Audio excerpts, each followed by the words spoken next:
Over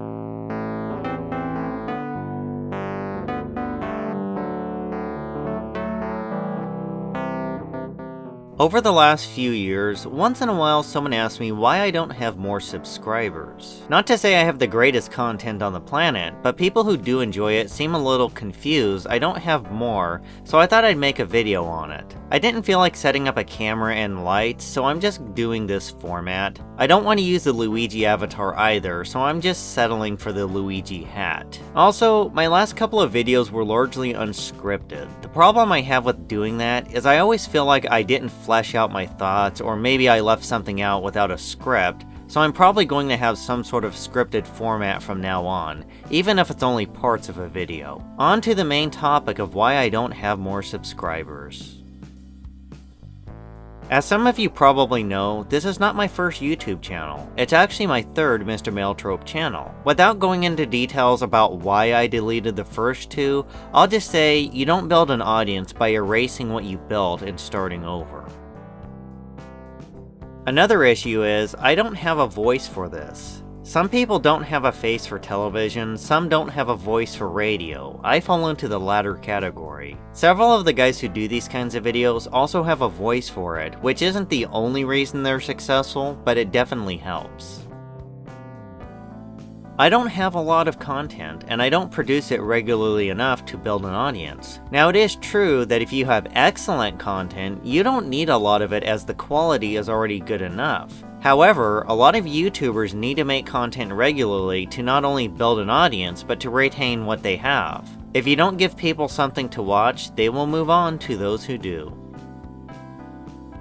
For a while, a lot of my thumbnails and titles have been pretty bland or generic, which is something I'm trying to improve. One of my biggest hesitations is crossing that line into clickbait. But then again, if no one wants to click on your video, then you don't get views, so you kind of need to make thumbnails and video titles that someone will look at and say, hey, I think I'll check this out.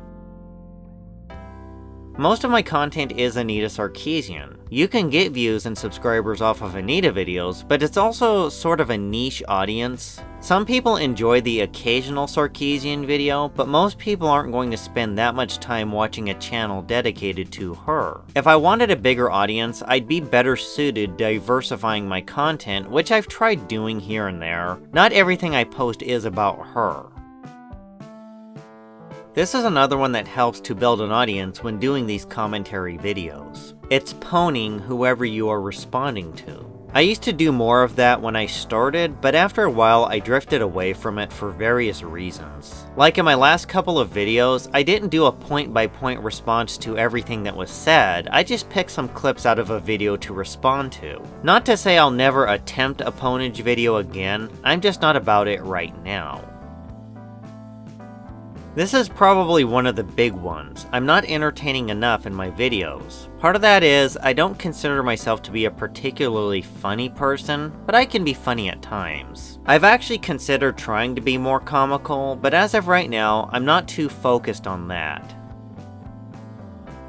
I went through a phase over the course of 2015 where I started lashing out at people. It's like, the longer things went on, and the more BS I saw on both sides of the discussion, the less inclined I was to keep my mouth shut. At times, I was becoming a little too vitriolic. That wouldn't be the only reason I didn't get more subscribers, but I'm pretty sure that played a part in it. I do not interact enough on social media. What I mean by this is things like commenting on YouTube videos, sending people tweets, subscribing to and following more people. I've had times where all I did was follow someone or retweet them, and I get more followers. I'm sort of an introvert, and part of me enjoys sitting here in my own little corner of the internet. There was a time when I wanted more subscribers and wanted more people sharing my videos, but as time has gone on, that's become less of a concern of mine. This will also lead into my next point. This is another one I'll mention real quick. I'm not as passionate about this as I used to be. I'll still make the occasional video, but ever since the changes over at Feminist Frequency, I just haven't been as motivated as I had been.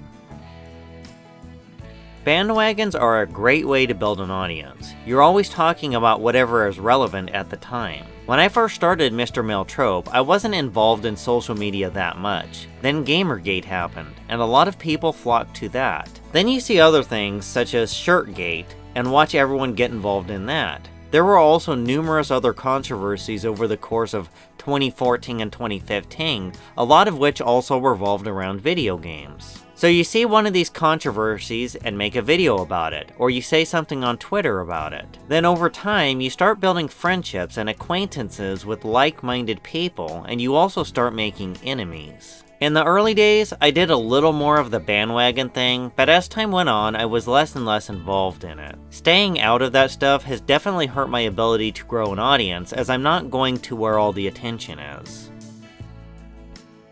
This is similar to bandwagons, but not quite the same thing. A couple of years ago, a lot of people were focusing on the culture war involving things like Gamergate, but a lot of those people shifted over to politics or other things. When everyone moved on to other things, I just didn't. I've actually considered doing more political videos, but I'm not sure if I want to go down that road right now.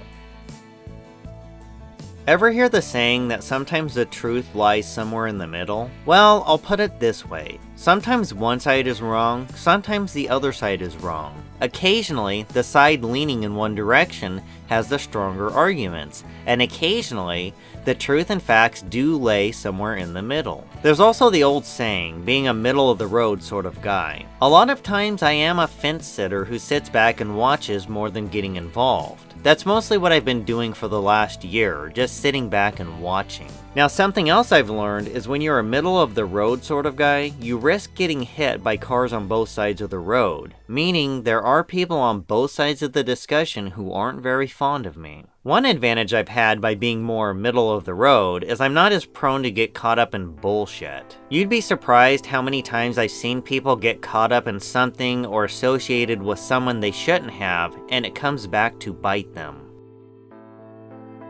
Some people get red-pilled while others are drinking the Kool-Aid. One is more of a compliment while the other is more of an insult. Let's look a little deeper into this. Now occasionally, someone wakes up to the nonsense with some of the progressive, third-wave feminists and social justice warriors, and then this person is considered red-pilled. However, sometimes a red-pilled person is a little too red-pilled. What do I mean by this? Occasionally, let's just say an anti-feminist will say or do something so ridiculously stupid that you think there is no way someone will take it serious, and yet people will buy into something just because it sounds good. I guess what I'm getting at is even if you are on the right side of an issue, it doesn't mean you are always right. And occasionally, sometimes you are wrong. Now onto the Kool-Aid. People who buy too much into the social justice stuff are considered Kool-Aid drinkers. Now going into a little story here, back in the early part of 2015, I wanted to better understand who I was dealing with, so I tried to follow some of these social justice warriors on Twitter.